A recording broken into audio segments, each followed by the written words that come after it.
Excellent. Good day, everyone. We're starting to see the room attendees coming into the room. We'll just keep a couple of seconds, but it's great to be live.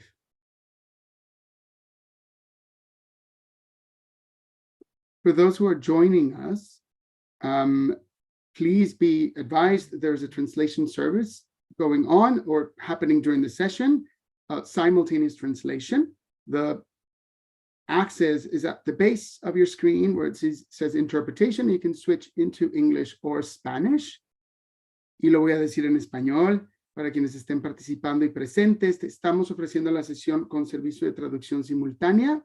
Encontrarán la función en la parte de abajo de la pantalla en un icono de un mundito que dice interpretación y pueden escuchar la sesión ya sea en español o en inglés. El Congreso de las Américas es un evento multilingüe, será un evento multilingüe, so we try to accommodate everyone's linguistic preferences. That is just who we are in the Americas. So welcome everyone, bienvenidos todos.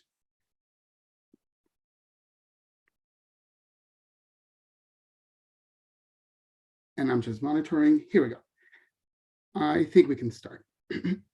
So to launch the activities of the 8th edition of the Conference of the Americas in International Education, CAEI's Secretariat, in partnership with the Forum's Career Integrated Global Learning Conference, or CIGL, along with our partners and co-host institutions from the state of Nevada, so the University of Nevada in Las Vegas, the University of Nevada, Reno, the College of Southern Nevada, and Truckee Meadows Community College, all members of the Nevada System of Higher Education, organize these virtual seminars to set the table and spark conversations about CAEI's central theme.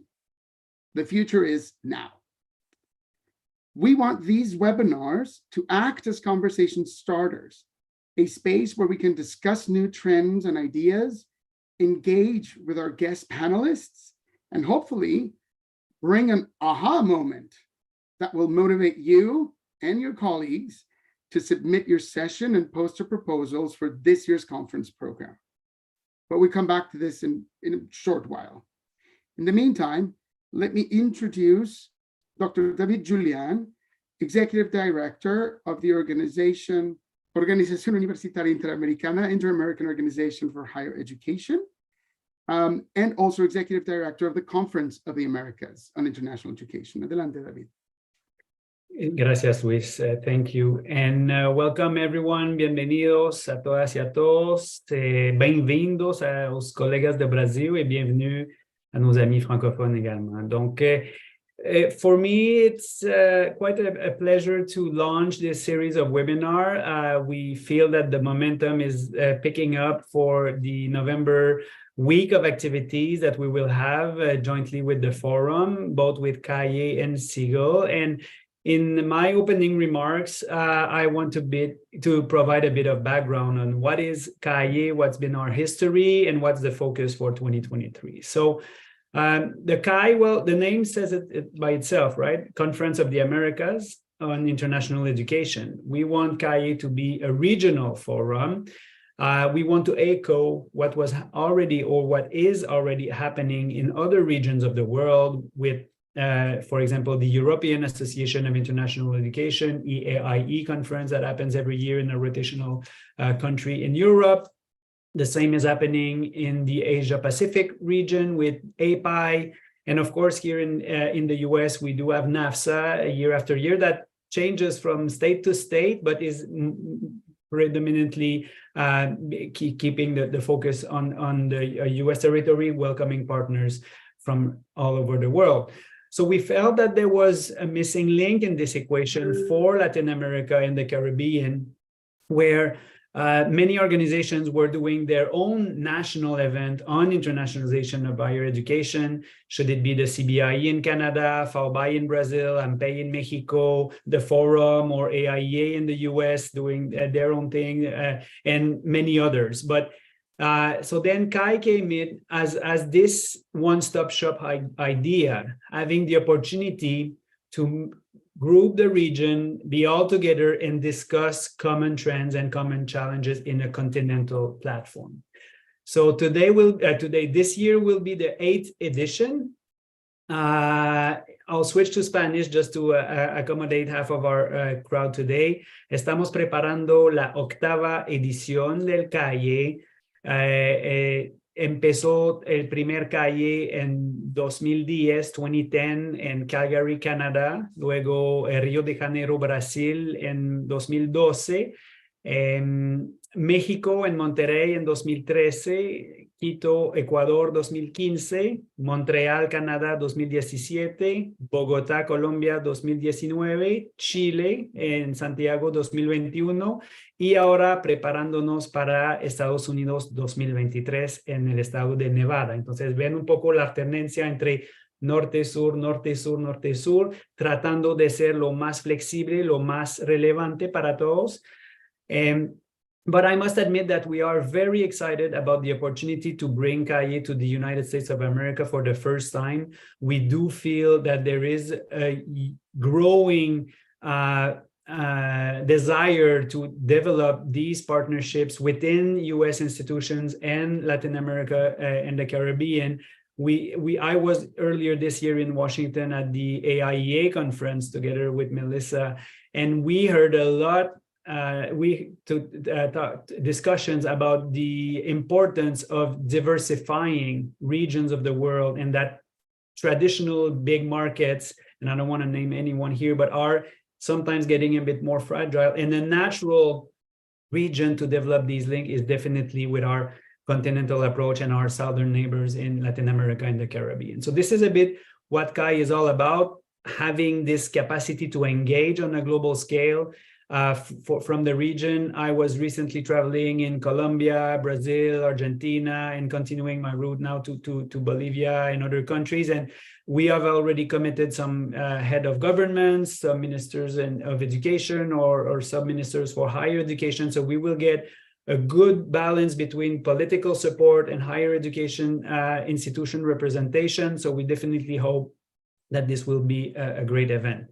And just before giving Melissa the opportunity to express her couple of introduction remarks as well, I just want to say that we're very excited about this opportunity to team up. We started collaborating with the Forum on Education Abroad in 2021, more precisely when they actually helped us hosting CAEI Virtual 2021 in Chile. And that relationship has just grown. We, as executives of two different organizations, do feel that there is a huge complementarity and potential to work together. We are, of course, very strong, having more than 400 members in Latin America, Caribbean, and Melissa with a very strong group of stakeholders in the US. We feel that both sides need to learn from each other and develop these tight links. So that's why, looking at the possibility of hosting together, we just felt that combining a Monday to Wednesday and then Thursday, Friday, back-to-back events was giving the opportunity to everyone to combine efforts, maximize resources, and potentially explore these two fields. And I'm sure today's webinar will give you a bit more of concept and framework in terms of what we wish to establish. So thanks, Melissa, for trusting us in developing this partnership. And the mic is yours in order to explain a bit more what is the CIGL conference all about. Thank you, David. And buenas tardes, bom dia, and good afternoon. I'm Melissa Torres, President and CEO of the Forum on Education Abroad. I appreciate the opportunity to be here and thank David and Luis for inviting us. For those of you who don't know us yet, the Forum is a nonprofit membership association recognized by the U.S. Department of Justice as the standards development organization for the field of education abroad in the U.S. We were established 21 years ago to provide training and resources to education abroad professionals, and our standards of good practice in education abroad are recognized as a means by which the quality of education abroad programs can be judged. Our mission is to cultivate educators who champion high-quality ed abroad experiences that ignite curiosity, impact lives, and contribute to a better world. Our institutional members include 725 US colleges and universities, overseas institutions, and abroad organizations, international internship providers, and lots of other organizations that are committed to high quality study abroad. About 10% of our members are located outside of the US, including universities and study abroad organizations in Mexico, Ecuador, Costa Rica, Belize, Peru, and Brazil. We have many resources available for free on our website, www.forumea.org, and 4 of those are available in Spanish, including Estándares de Buenas Prácticas para la Educación en el Extranjero, Cumplir con los Estándares de Buenas Prácticas, Código Ético para la Educación en el Extranjero, y Guía para la Educación en el Extranjero durante el COVID-19. Turning to today's theme, I think we all know there's a critical need to train today's college students for jobs that don't yet exist, quite frankly. And I think that's a very strong argument for the skills that students acquire through international education, namely flexibility, a tolerance for ambiguity, and the ability to work with people whose worldview and life experience are very different from their own. So it's for that reason that the forum launched the Career Integrated Global Learning Conference, or CIGL, last year. The conference brings together administrators and professors on campuses with organizations that facilitate international internships, co-ops, global consulting projects, and other forms of work experience for students at both the undergraduate and graduate degree level. This is one of the fastest growing areas of education abroad, and we know it can connect the theories that students are learning in the classroom to the professional world they'll soon be entering. The conference itself is designed to bridge applied learning and international education as colleagues engage in lively discussion related to best practices, emerging research, and future trends that link education and employability. Like David, I am very pleased to partner with we IOHE and to pair our event with CAEI. I believe today cooperation and collaboration between the United States and Latin America is more important than ever.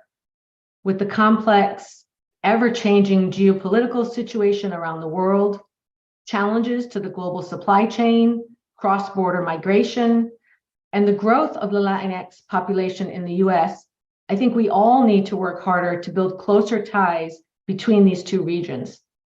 Helping students from both areas understand the perspectives of the other is critical for the business and political leaders of tomorrow.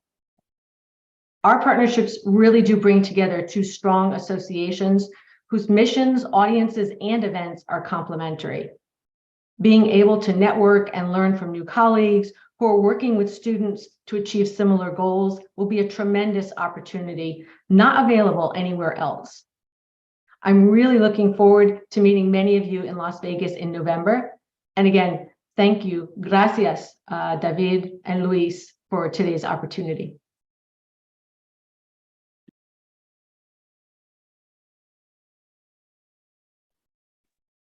There we go. Gracias a ti, Melissa. Gracias, David, for the trust, the support, and the opportunity to be here today.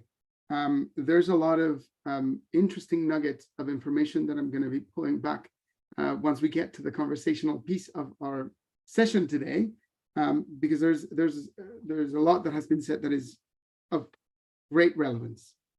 But let's speak about today's session. One of the things that I would love to highlight is what Melissa was referring to about where are we working with, or with who. And David mentioned we have, as an organization, continental coverage. And I'm just so pleased to share with you some of the information about the diversity of what has been responded, the people that responded to our call and attended our messaging. So the USA has a very large representation in terms of numbers of people that want to engage with these conversations and have engaged. Mexico, Ecuador, and Colombia from the Spanish-speaking side. Funny enough, the USA, top on the list, from the Spanish-speaking side. So that touches on Melissa's point about the diversification of our demography and what are we going to do as a hemisphere in general to recognize that this is a fact. And then the English side of our communication was opened mainly by the USA, but also Canada, Japan, and Sweden. So these seemingly continental or hemispheric conversations, our own means of communication and reaching out, are actually global. And so our understanding needs to sort of go in that direction because we're bigger than we think. And that's a fascinating challenge to be said. But moving on to today's session, we picked a title. So the title for the session today is The Futures of Internationalization, Perspectives and Practice. And I'm very glad to say that this title was received with a bit of controversy. Questions came around. Why are you choosing the plural form when there is only one future?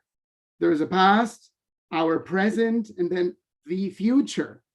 And for those who know me, you know that I sometimes like to disagree, but let's agree on this one. We do have a past.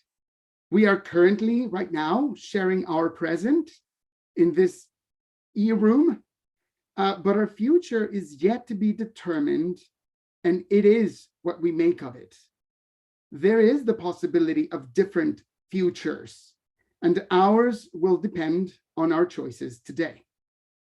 So yes, we want to look at different possible futures for international education, and our panelists today have graciously agreed to share their experiences and practices and offer their perspectives on the importance of broadening our internationalization strategies to incorporate local, national, and international work experiences that best prepare our students and future professionals for the demands of this changing world.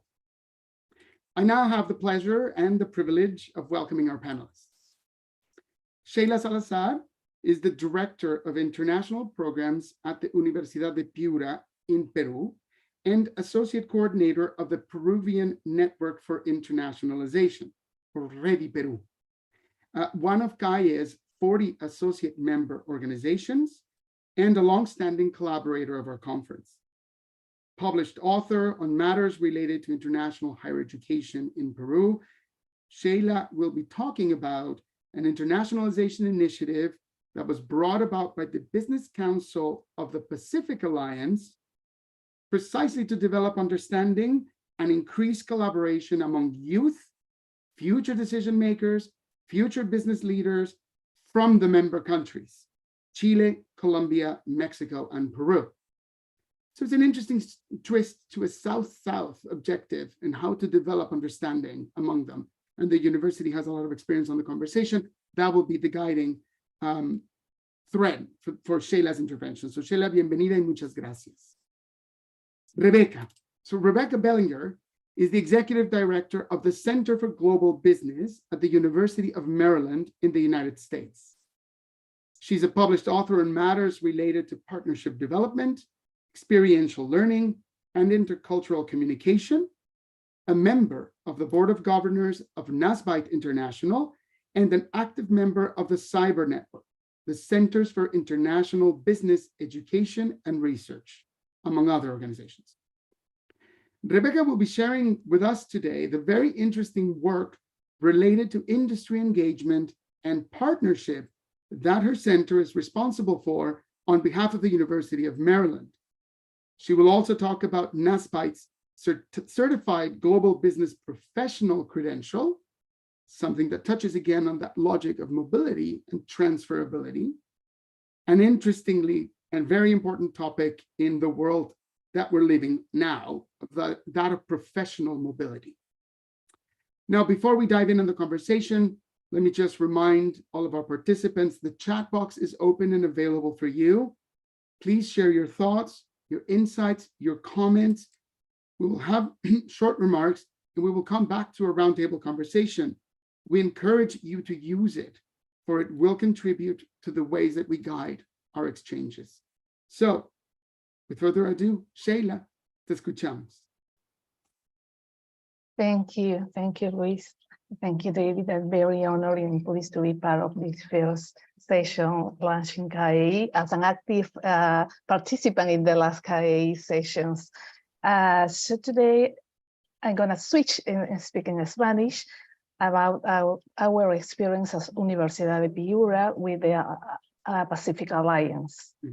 I will share a small presentation. Okay. Voy a contarles un poco sobre nuestra experiencia como Universidad del Piura y que participamos en el programa de prácticas de la Alianza del Pacífico. Este programa nace, ¿no? Es el único programa regional que debemos decir que funciona a nivel de Latinoamérica y que además de su programa típico de movilidad, de Student Mobility, tiene este programa de prácticas, de internships, que permite a nuestros alumnos moverse tanto físicamente como virtualmente entre los países que forman actualmente la alianza, Chile, Colombia, México y Perú. Este programa nació en el 2017, UDEP fue la tercera universidad peruana en unirse a este programa y tiene como foco el diversificar el capital humano e impulsar la empleabilidad, ¿no? Employability de los jóvenes, el desarrollo de habilidades para el trabajo, que es un focus en el que todas las universidades estamos muy enfocados en desarrollar sus habilidades laborales, cómo ingresar, cómo ser competitivos en nuestro mercado laboral. Y sin duda un elemento muy importante también este intercambio cultural entre países de la región. Y lo digo como muy importante porque muchas veces de afuera se nos ve como Latinoamérica como uno solo, pero nosotros tenemos muchas diferencias y esta experiencia de internships hace que nos veamos, nos reconozcamos, nos valoremos y que aprendemos también el uno del otro. Entonces yo creo que el valor mucho de la Alianza del Pacífico va en eso. Bueno, y como universidad, nosotros empezamos desde el 2019 a participar en la Alianza del Pacífico. No es el primer programa que promovemos de prácticas, debo decir que también promovemos otro programa a nivel mundial de prácticas, porque como universidad, si decimos que nosotros capacitamos a nuestros estudiantes para desenvolverse en un mundo global, pues darles esta oportunidad a los alumnos es un compromiso para nosotros como institución. Cumplimos con brindarles todo tipo de oportunidades de internacionalización y de acuerdo a los requerimientos actuales que vivimos. Si decimos que formamos profesionales capaces de desarrollarse en cualquier parte del mundo, pues esto va de la mano de ofrecerles todo el bagaje de oportunidades que puedan tener. Algunos datos importantes que consideré porque compartirlos, y esto es el trabajo, debo reconocer, de Andy, quien es quien lidera de Colombia, que es quien lidera este programa, pero es muy interesante la forma como vincula la empresa, la alianza entre empresas, universidades y los practicantes, ¿no? Como ven, en los últimos años ha habido más de 1.400 vacantes ofrecidas, más de 300 empresas beneficiadas y alrededor de 80 instituciones educativas que han participado en este programa. Para nosotros, como universidad, pues nos enseñó desde aprender las cuestiones legales de cada país, porque hay que conocer cuál es la legislación para enviar, qué características, qué beneficios, qué procedimientos tiene cada uno de estos internships en los países de destino. Nos hizo realizar ciertos procesos internos como básicos según nuestras características de tener un convenio de prácticas que regule, que formalice, que apoye al estudiante durante este proceso de prácticas. Entonces nos encargamos también como dirección internacional al ingresar a la Alianza del Pacífico a generar estos nuevos procesos y al facilitar con formatos preestablecidos, con guías a los estudiantes sobre cómo acceder a las prácticas de la Alianza del Pacífico. En el caso de Perú voy a indicar además que los internships son no solo es una oportunidad, sino que es una necesidad, ya que la mayoría de nuestros programas académicos en las universidades requiere al estudiante para graduarse tener un número de horas o de prácticas para poder graduarse. Entonces, tenemos en el país tanto prácticas preprofesionales como prácticas profesionales que son un requerimiento del estudiante.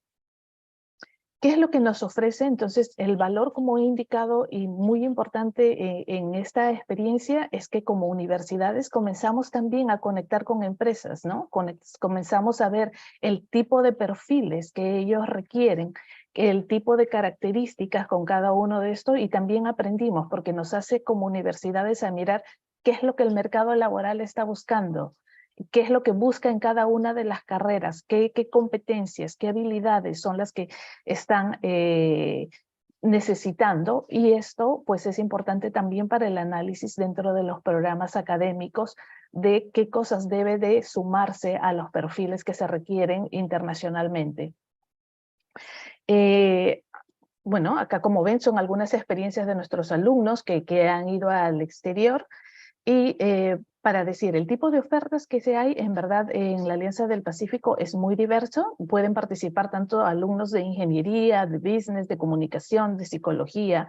Por tanto, la amplitud de perfiles que se requieren da muchas oportunidades a estudiantes con diversos perfiles. Los periodos de tiempo son entre 3 a 6 meses en la mayoría de los casos, y cuando han sido, porque debo decir, han sido presenciales, pues les ha dado al estudiante la oportunidad no solo de integrarse a una empresa nueva, de tener ese intercambio cultural, esa adaptación cultural, no solo al país, sino a la empresa, a la forma de trabajar, a la forma de hacer las cosas, también a la forma de cómo tener algunas actividades de integración dentro de otras empresas, ¿no? Algunos alumnos nuestros iban ya con experiencias de prácticas en el Perú, y luego en Colombia o en Chile se daban cuenta que había otro tipo de prácticas de integración hacia la cultura de la empresa que les ha parecido interesante. Ha sido para ellos aprender sobre nuevas plataformas,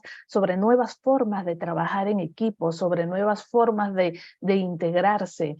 Entonces, todo esto se resume en esto que ponía, ¿no? Estas habilidades y capacidades de saber trabajar en equipo, de saber resolver, de tener un proceso del customer service que era diferente quizás el que se realizaba en Colombia a lo que había pensado, evidentemente con los mismos objetivos, pero formas diferentes de abordarlo, de tener una mejor comunicación, orientados a los resultados, estar más motivados, integridad, flexibilidad, competencias que en general ahora se requieren el profesional actual, ¿no? Entonces, esto hizo que nuestros estudiantes valoren todo este tipo de experiencias, porque se dieron cuenta que estaban fortaleciendo todas estas habilidades.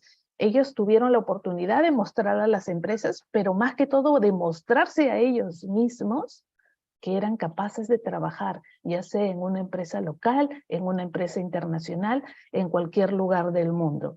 Entonces eso es también construir una sociedad global mucho más inclusiva, ¿no? Ellos van formando, y a nosotros como institución definitivamente es parte de lo que valoramos de estas experiencias. Debo decir que desde la pandemia, pues así como las universidades nos adaptamos al formato virtual, pues también el formato de la Alianza del Pacífico también lo hizo de igual forma. Y por tanto también tuvimos un gran número, de hecho un alto número de participaciones de nuestros alumnos en forma virtual. Y esto hizo que el programa se adapte a todas estas características, y los alumnos también. Para los alumnos fue muy beneficioso porque podían compartir sus clases, ¿no? Seguir siendo students y a la vez llevar prácticas de manera virtual. Por tanto, ha sido un beneficio en la vida tener ese reto también de poder controlar sus propios tiempos, el reto de estudiar y practicar al mismo tiempo en virtualidad, y tener una experiencia internacional sin tener que moverse a casa, sin tener también los otros riesgos. Todos estaremos de acuerdo que la presencialidad tiene lo rico de abrazarnos, de conectarnos, del face to face, pero la virtualidad sigue siendo una opción importante y que se mantiene de hecho hasta el momento, ¿no? En general, nuestra experiencia como universidad dando estas oportunidades a los alumnos ha sido muy positiva. Tenemos casos de alumnos que de hecho luego de las prácticas han sido contratados en estas empresas o que les alargaron los periodos por el buen desempeño que tuvieron. Y eso demostró su potencial como profesionales y a nosotros como universidad que estamos formando profesionales competitivos a nivel global. Además, como región, debo decir nuevamente que nos hace fortalecer lazos, nos hace vernos como aliados y entender que hay mucho más que podemos hacer. Y si bien agradecemos todas las oportunidades alrededor del mundo y como relaciones internacionales les damos una gama de opciones a nivel mundial, también es posible aprender y desarrollarnos dentro de la región, ¿no? Entonces, eso es un poco lo que es la experiencia en la alianza, pero no quiero acabar sin antes voy a agregar un slash más, porque también nosotros como universidad generamos programas a través de pasantías de investigación, a través de pasantías de experiencias clínicas, ya sea en virtual o on-site opportunities. Entonces también tenemos estas oportunidades. Es todo. Gracias. Gracias a ti, Sheila. Thank you. We will come back to the comments on the conversation in general. It is very interesting to see how this particular initiative comes from the private sector or the corporate sector as an initiative within the logic of addressing the needs of interculturally aware professionals within the Pacific Alliance for the benefit of development of the workforce within the region. And so from that perspective, despite institutions having their own initiatives, this comes from a supranational initiative that motivates then and frames then international collaboration in a sub-region of the continent. And that is one of those threads that I will hold on to.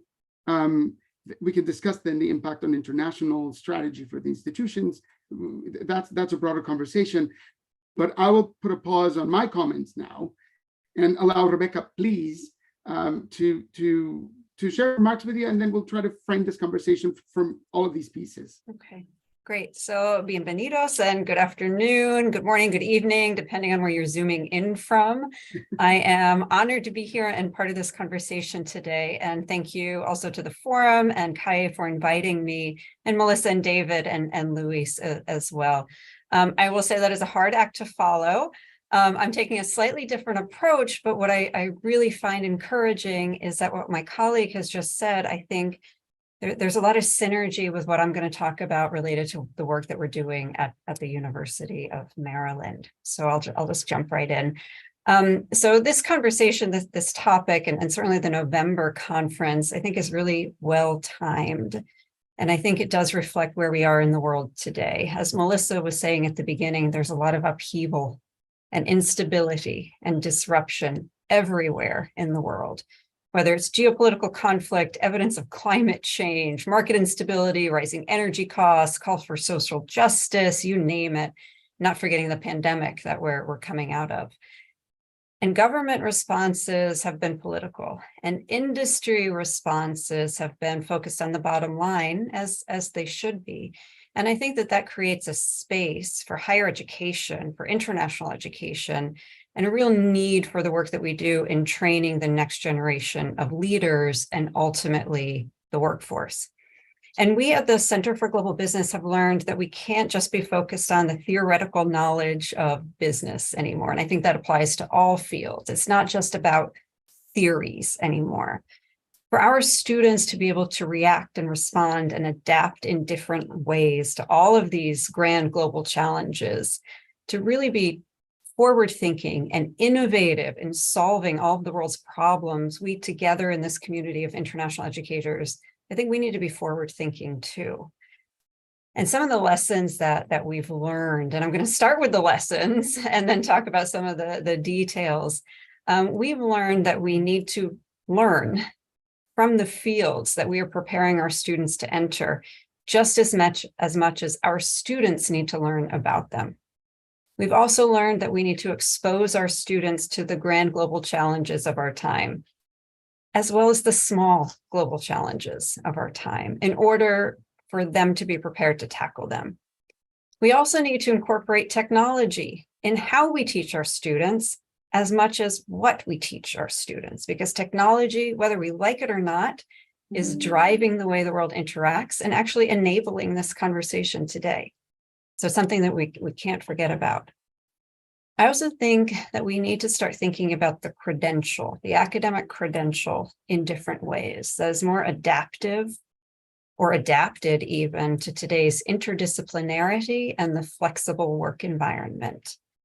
And finally, I think we also need to think about how we build and support the workplace and the industries in which we're sending our graduates. And that's where I think there's a lot of synergy with what my colleague just said. So I've given you all of these, lessons learned, but I do not claim in any way to be an expert on any of this. But what I'll do now is share a little bit more about the University of Maryland, the work that we do at the Center for Global Business, and I hope to weave in some additional thoughts related to these topics and what informs our work. And I don't have slides because I thought this might be better as a conversation. So I hope that's okay with everyone. So, all right. So the Center for Global Business, as Luis said, we are at the University of Maryland, which is known as a change maker campus here in the US in the Washington, DC area. We are known best for our engineering and education and journalism programs, and our commitment to social justice, and certainly for business education, because that's where I sit. So the work of the Center for Global Business, I think, sits squarely at the intersection of what I see as the two parts of today's conversation: international education and workforce development.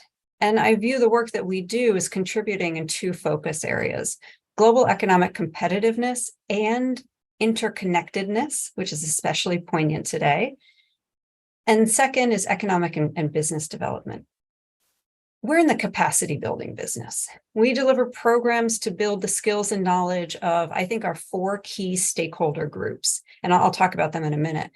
But with both, we take both an individual approach as well as a systems approach or an environment approach. So first, we do capacity building with business, with companies, primarily focusing on export readiness, global expansion strategy, supply chain management, and so on. We help companies grow to be successful because then they are going to hire our students and your students. They're going to create business for global transportation hubs and international suppliers. They're going to supply the goods and services around the world. We also work with students, primarily on individual skills development, again, with a focus on global mindset and international business skills. We also work with faculty to develop the capacity of our faculty, because after all, they are our teachers. And we also work to inform the general public as part of this ecosystem or systems approach, because the general public outside of higher education is our informed workforce. They're our voters, they're our customers, and so on. So for us, it's both an individual approach as well as an ecosystem or system approach. And the work that we do, I really think of us as not being alone in this work. And we're not focused only on the University of Maryland community.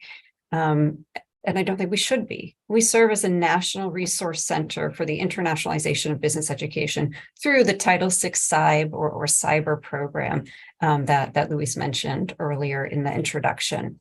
And this expands our mission outside of the university.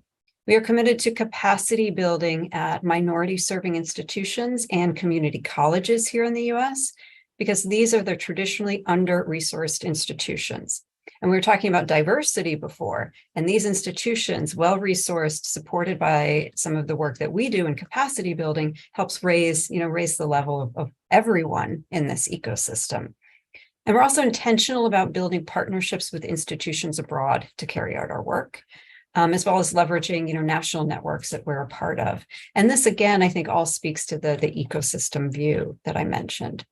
So here in this conversation, I'll talk a little bit more about our student programs. So our approach to programming for students is, like my colleague before, experiential. It's a core feature of the Smith School of Business educational experience, meaning that at least 20% of each student's academic pathway is based on experiential learning. That learning by doing, that internship and so on. And we all have seen that experiential learning has shown to be, fundamental to skills development and gives students something to put on their resumes and talk about in interviews, as well as being important to their development. So a couple of examples of the work at the center, since really that's the focus of the conversation is the student work. First is a global accelerator, which is really building off of the success of a global consulting program that we've run here at the center. And what this is we bring in a cohort of companies to learn about exporting. So there's an executive education component here. And at the same time, those companies work with student consulting teams to solve a business problem. And part of that curriculum that both the students get and the companies get is about technology adoption for efficiency, digitization, et cetera. There's also micro-credential for SMEs, so the small and medium-sized enterprises that are part of that cohort. So in this one program, we're building the capacity of companies, we're providing a micro-credential, and we're helping students gain experiential learning, all for the purpose of, enhanced global economic competitiveness. And like my colleague in Peru, we also have an internship program. Our two focus areas are marketing and manufacturing, because that's where we see the most need in our local companies. So students work in pairs on e-commerce, website globalization, social media marketing, logistics, inventory management, whatever the topic is. They started out as virtual internships, enhanced by technology. So training students in virtual marketing techniques with hands-on learning experiences, and at the same time providing those skills and that talent to companies as well for their success. We also do things like career treks, where we will bring students to different sites around this area so that they can learn about local industry. At the same time, that gives us an opportunity to understand what business practices are happening. What does a manufacturing plant look like? What are the challenges, and inventory controls that companies are having, so that we can bring that back into the classroom as well. We also do things like global case competitions and datathons that address some of the grand global challenges that I mentioned earlier. And here we focus on virtual teaming, cross-cultural communication, and so on, while the students are learning and practicing skills in data visualization on Tableau and things of that sort. Again, that technology piece.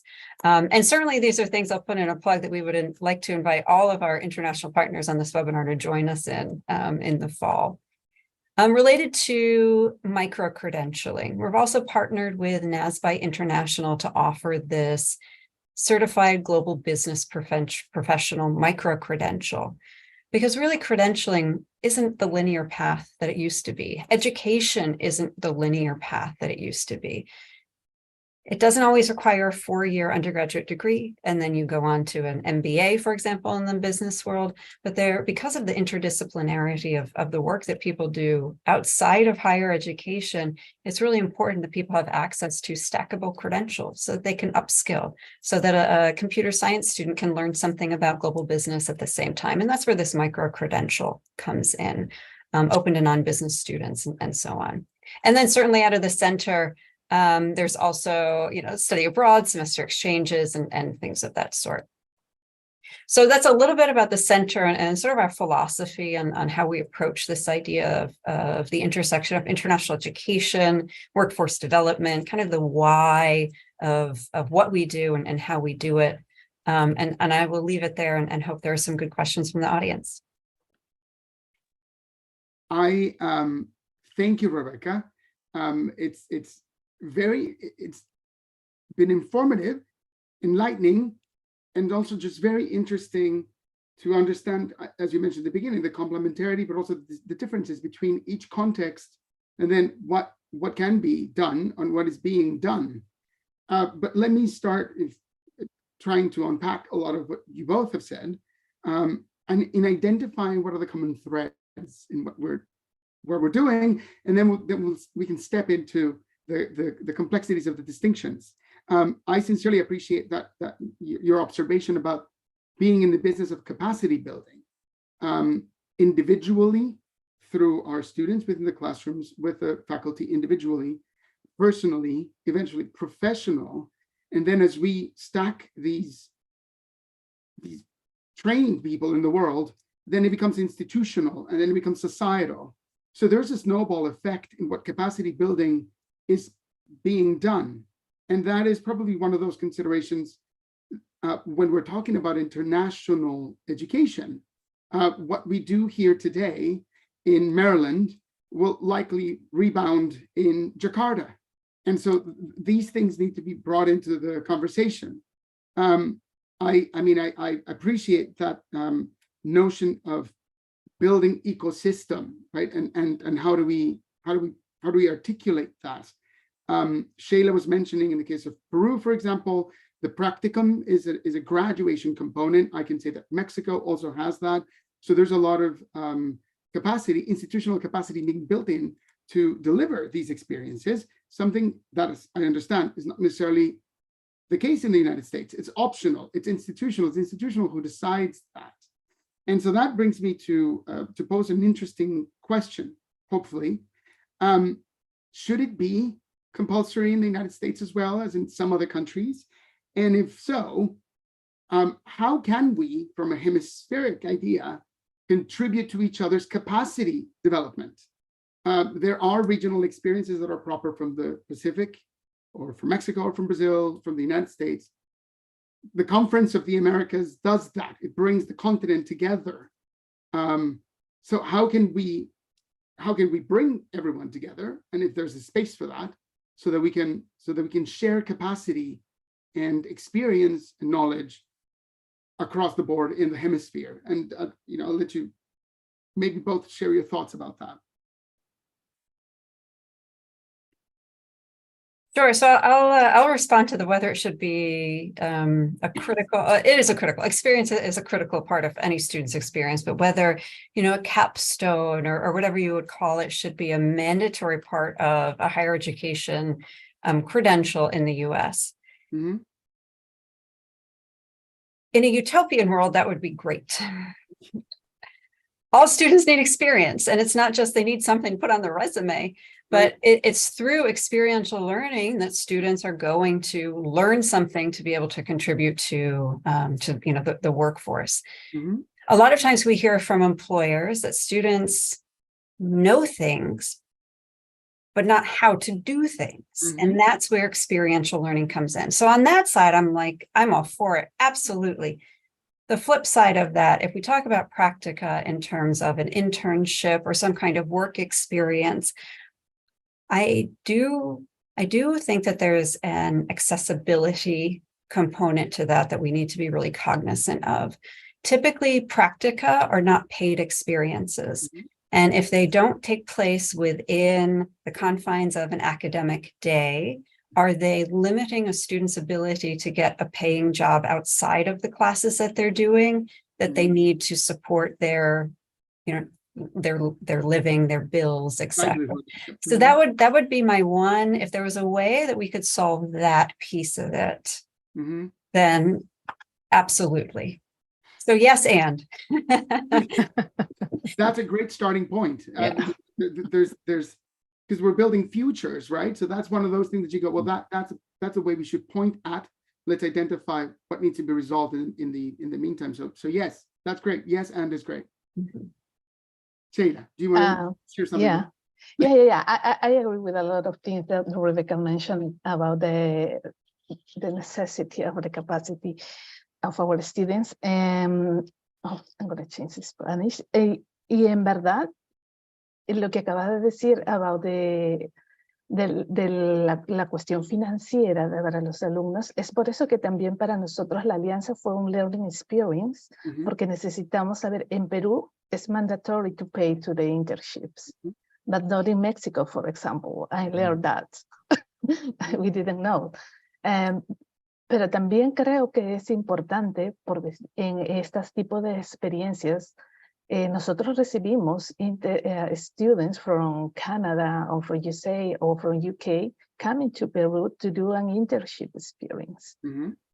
And so there is the necessity to have this kind of international experience, to mostrar sus capacidades, todas sus posibilidades de desarrollarse. Mhm. Y por supuesto, para los alumnos no solamente peruanos, sino latinoamericanos, ir a un país de habla de inglés o de francés o de alemán, no solamente hace demostrar sus capacidades, conocimientos en su área laboral, sino también el idioma. Mhm. Es un reto para ellos y por tanto también, si bien he mostrado la experiencia de la Alianza del Pacífico, también cuando enviamos a nuestros alumnos a estas otras localidades para hacer prácticas, también es un reto y una satisfacción para ellos poder hacerlo de esa manera. Claro. And gracias. And I appreciate and like the distinction about how the experience is different. Because there are contextual realities, cultural, economic, social, contextual realities for which we are probably more attuned to perform better. And so we need to identify that as part of that professional identification. Where should I go and do? And where, where is inconvenient for me, although I would love to do that, but professionally and personally speaking, it is not the best, consideration. I would have I was listening as well regarding who are the partners in doing this, because we have the faculty, we have the students, we have the institution, there's conviction, but unless there's an external ecosystem, the companies, if we want to call them that way, in order to provide the workforce experience that we hope for our future graduates, unless we're engaged with the surroundings, then it becomes difficult. It's one of those stumbling blocks along the way. In the case of the Pacific Alliance initiative, as we said, it's the private sector themselves who said we see an opportunity in doing this. I would love to hear from you, Rebecca. How are some of the ways to perform outreach and engagement and build that capacity, which is not necessarily commonly done in other places in the continent, for example. And so we need to build that culture of institutional trust so that workforce development and international improvement can be brought back into our classroom, the experience of the students. Yeah, so that's a really, really great point. And I think we have to look at the motivation of the companies that want to engage with a higher education system. Mhm. So for example, a major multinational corporation likely wants to engage with a higher education system to develop a pipeline for talent. There is a war for talent. So let's create a partnership with a university for hiring purposes.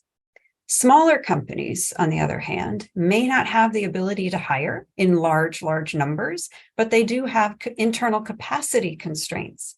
They don't necessarily have all the people that they need to be able to do marketing, for example, or whatever their function is.